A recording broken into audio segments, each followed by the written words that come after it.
So the plan today is to head to Watford and then on to Brighton, but we've got up and this is the state of the main A road, so not sure that plan's happening at the moment.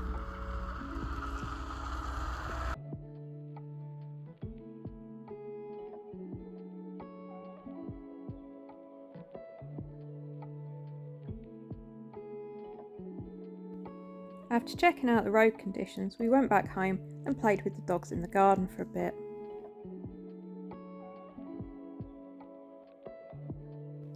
We saw on the internet that the snow was pretty localised, so I set out a little bit later than planned. I also had an impromptu stop en route. The snow stopped pretty much about 10 miles from where we live, so it's been a fairly slow journey so far, but it's turned grey and a bit rainy. We've stopped at Oxford Services to get some lunch because I wasn't sure what time I'll make it to Watford, so I figured let's get one in the bag. It's lovely and warm in the van, so yeah, let's enjoy lunch. When I parked up, the van said that it was minus 0.5 degrees. Now, I've been cold in football in the summer, so I'm not taking any chances. I've got my gloves, hat, second pair of socks, nice furry boots, fake fur obviously, and what I call my football jumper. This has seen me through quite a lot of football matches in the winter, so hopefully it will do its thing today. So let's get ready.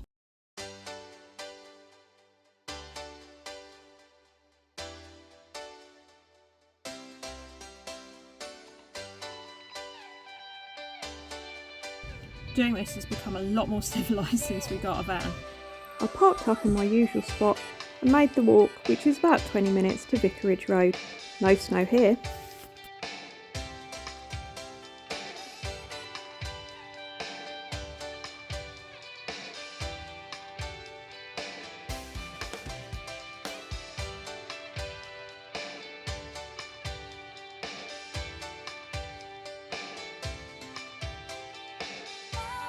I bought a peppermint tea and a chocolate brownie. How civilised is that at football? And watched the players warm up.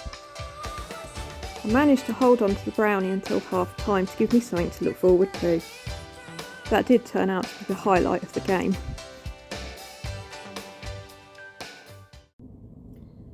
That was one of the worst games that I think I've ever been to. Hull were wasting time from the first minute.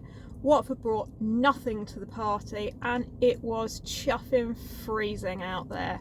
But the chocolate brownie at half time was really good and the van is nice and warm thanks to the programme that I set for the heating to come on about 10 minutes before full time. So it's not all bad. Let's get back on the road. The snow started again when I was on the M25 and this was the state when I reached Pease Pottage Services. The rest of the journey went fine and I hunkered down for the night in my small but comfortable nest.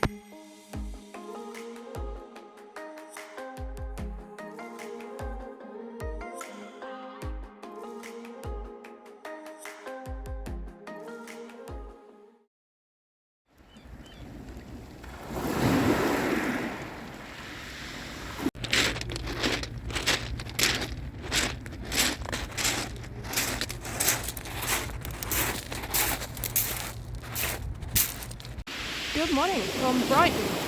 Had a good night's sleep last night. Hotel was really quiet, bed was comfy. So yeah, just thought I'd get out on the beach, wake myself up a bit. Looks like it's going to be quite a nice day. I stayed in the Mercure Brighton Seafront Hotel, which was all kitted out nicely for Christmas. It was a fairly basic room, but it was comfortable, it was clean, and it did the job. And the location on the seafront was absolutely brilliant. You can't beat a bracing walk by the sea after your breakfast.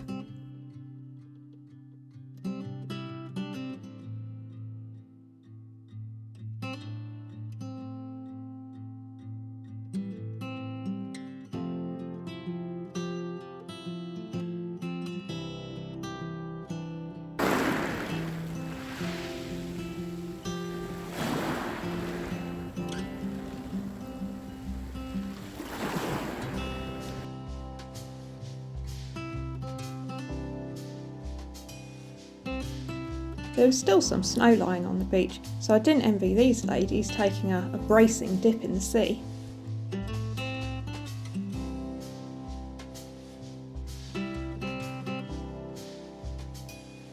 I collected the van from where I parked it.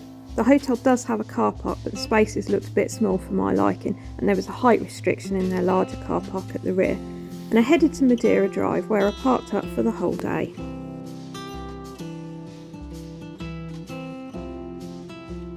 I was heading to the Royal Pavilion, but it didn't open until 10, so I had a nice wander and looked at some of the architecture and the colour that you find all through the shopping streets of Brighton.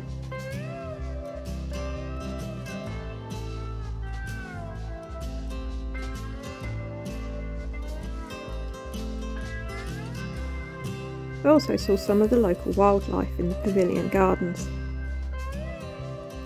That's an ice rink coming into shot there, more of that later.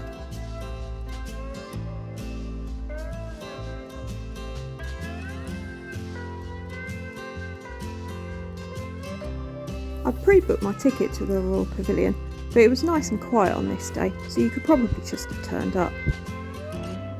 The videos and images I've put here don't really do it justice. It was really beautifully decked out for Christmas. So if historic houses are your cup of tea, I definitely recommend having a look, because it's much better than you can make out from what I've shown you here.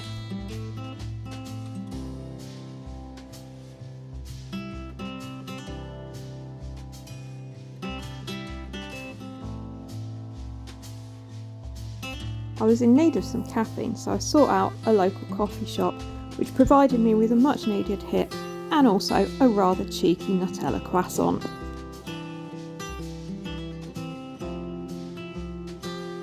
Suitably refreshed, I headed back out and explored more of the city's colourful streets.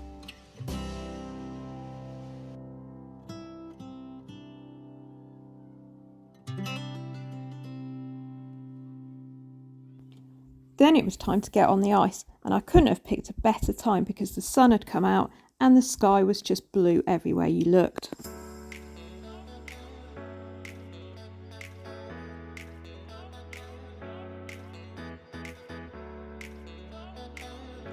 You're not allowed phones or cameras on the ice, so thanks to the stranger that took this video of me managing to stay on my feet.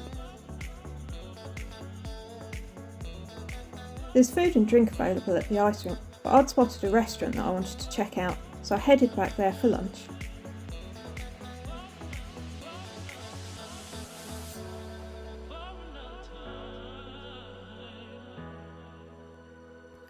Then I headed back towards the van through more of the streets of Brighton.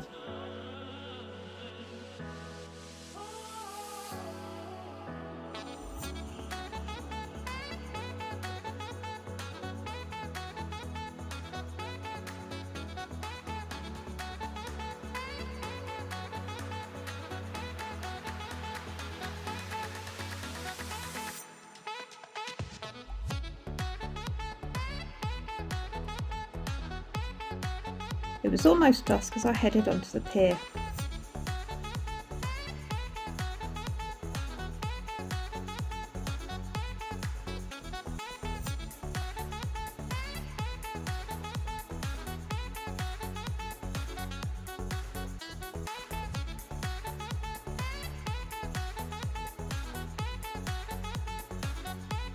Despite promising fun all year, most of the attractions were closed because of the weather conditions today. Not surprised really.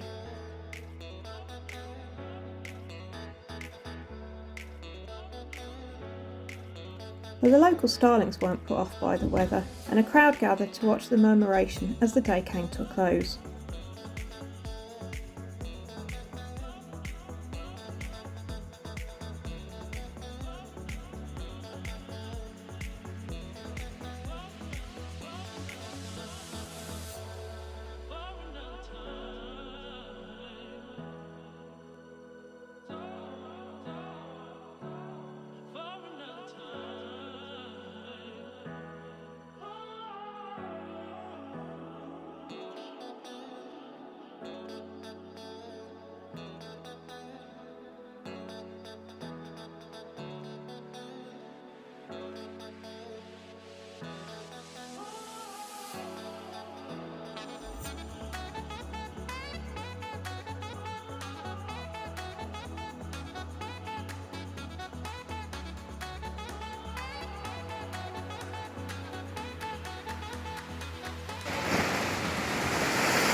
I'd spotted a non-alcoholic espresso martini on the menu at the ice rink earlier, and I thought that would be perfect as a little tipple to watch the skaters under the lights before I headed to the campsite in the van.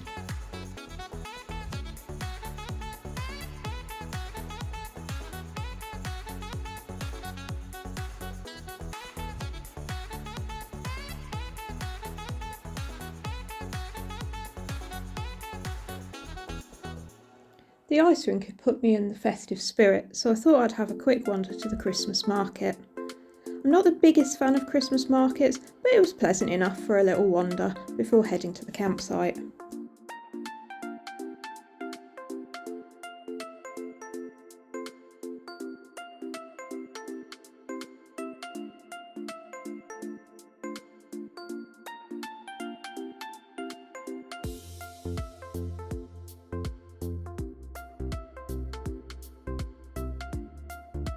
Once I'd pitched up and got the van cosy, I got the kettle on and had a cup of tea and a cheeky piece of Yule log.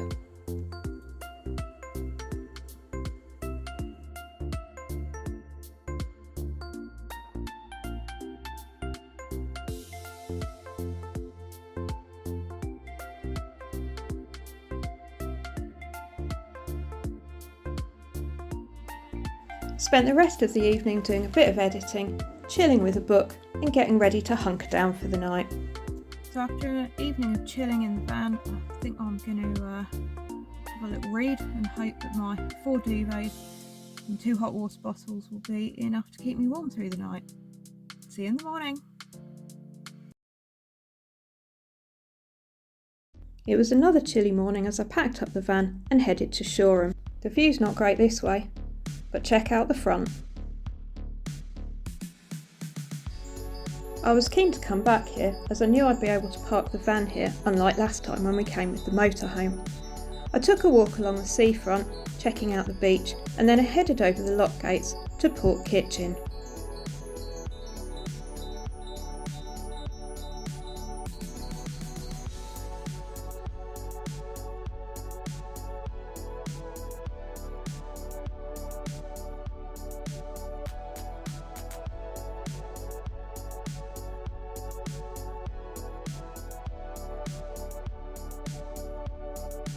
I treated myself to a Brona alongside my coffee.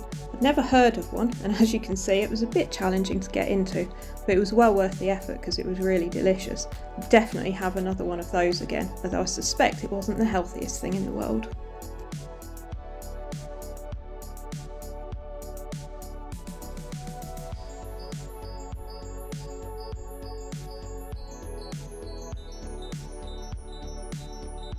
I approached Port Kitchen from the beach, but you can drive down there from the main road through Shoreham. And in evenings and weekends there's also a car park that you can use, policed by this dolphin who also looks after your recycling. I really liked it here because the scenery was a bit different to what you normally get at the seaside. I'm quite partial to industrial areas anyway, and this was a pretty scenic one, what with the water as well.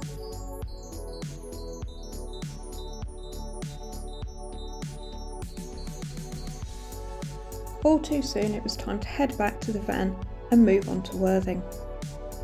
So the reason behind this trip was to go and pick up the picture that we ordered when we were down here last month, and thought it would be easier to go when I'd been to Watford because that's pretty much half of the journey already done. The gallery's not open until Tuesday, that's today, so I'm about to pick the picture up, which meant that I got the bonus day yesterday in Brighton, which I'm not going to complain about. Sun's out at the moment, so I think I'll pick up the picture and then have a little wander around the seafront before I head back home. This time I did remember to get a bit of footage inside the gallery. It's well worth a visit if you're in the area.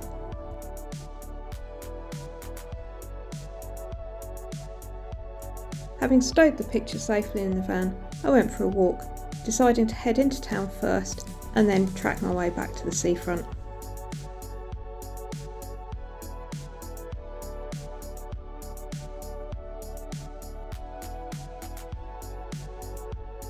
One place that caught my eye was the Laughing Dog, and I picked up a few presents in there. I was tempted by the food and drink on offer as well, but as I'd already been to Shoreham, I decided to leave that for my next trip here.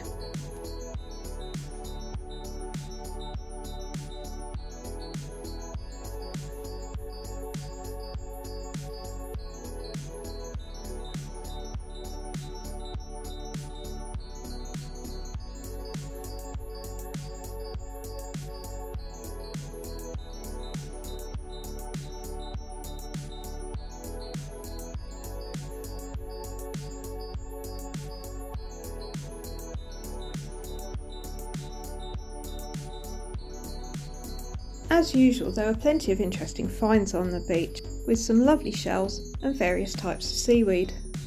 One thing that always baffles me in Worthing though is the number of dead dogfish that you find. I think these are their spines that you can see here, and I'd actually seen 7 whole dogfish by this point. Decided not to share those on film though. But seriously, if anyone can tell me why you find these on Worthing Beach, it's happened every time I've been there, I'd be fascinated to know.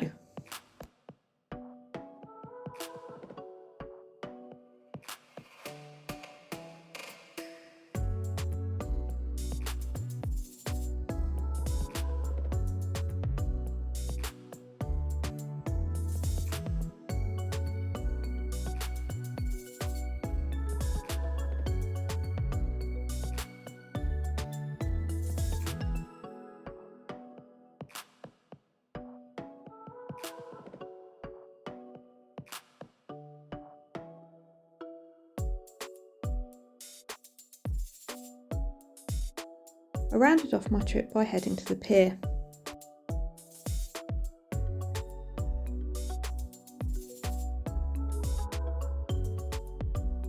I did a full circuit of the Perch on the Pier restaurant before deciding I'd head in and see if they had any room for me.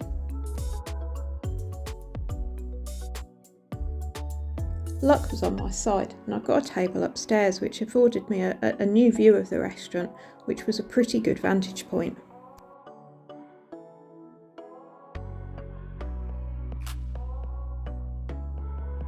If you're in the area, it's definitely worth popping in for a meal or coffee and a cake. It's a very relaxed atmosphere and you just cannot beat that view.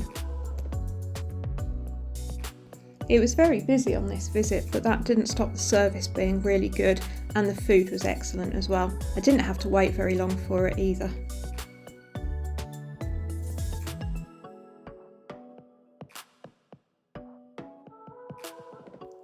Time was ticking on by this point, and Kerry had told me it was still quite snowy at home, so I decided it was time to hit the road and travel back home, bringing a close to my trip.